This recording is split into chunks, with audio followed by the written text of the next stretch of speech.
Everyone, আজকে আমরা এসে গেছি নিউ টাউন হস্তশিল্প মেলা 2025। বাঙালিদের যেমন 12 মাসে 13 পার্বণ, ঠিক এই জায়গাটায় 12 মাসে মনে হয় 10টা মেলা তো বসেই। লাস্ট 2-3 মাস থেকে আমরা এখানে আসতেই থাকছি, আর প্রত্যেকবার অন্য অন্য মেলা। তার মধ্যে আজকের মেলাটা হচ্ছে পুরোটাই হাতের তৈরি, হাতে বানানো ঝুড়ি থেকে শুরু করে কুড়ি সব কিছুই আছে। আজকে হচ্ছে সানডে, আমার তো পুরো দিনই ছুটি, কিন্তু বরের কাজ ছিল, তো সেই মতো টাইম করে আমরা বিকেল 4টে নাগাদ বাড়ি থেকে বেরিয়েছি। আচ্ছা, এবার বলি মেলাটা কোথায় বসেছে। মেলাটা হচ্ছে অ্যাক্সিস মলের কাছে, সেন্ট্রাল মলের অপোজিট। অ্যাক্সিস মলের বাস স্ট্যান্ড থেকেও তোমরা আসতে পারবে, কিংবা নিউ টাউন বাস স্ট্যান্ড থেকেও তোমরা হেঁটে চলে আসতে পারবে। এত বড় হস্তশিল্প মেলা আগে আমি কখনো দেখি। এই মেলাটা সম্ভবত ইকো পার্কে হতো, বাট এই বছরই এটা এই সেন্ট্রাল মলের অপোজিটে হচ্ছে। আচ্ছা, এইবার তোমাদেরকে কিছুটা ঘুরে দেখাই।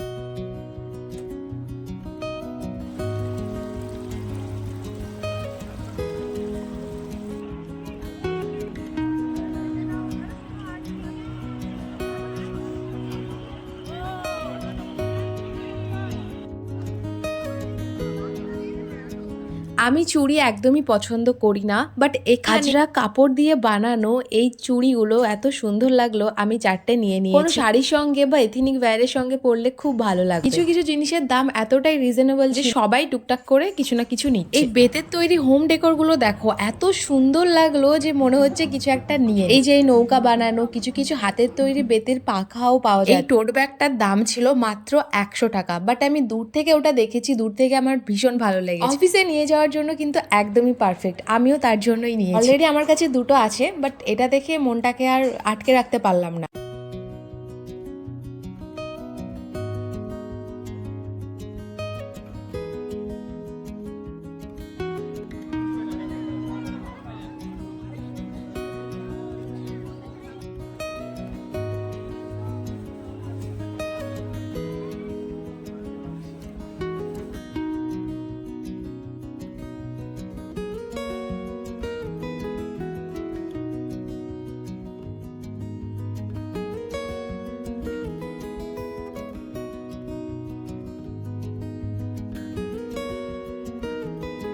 লঙ্কা দেবে না দেবে?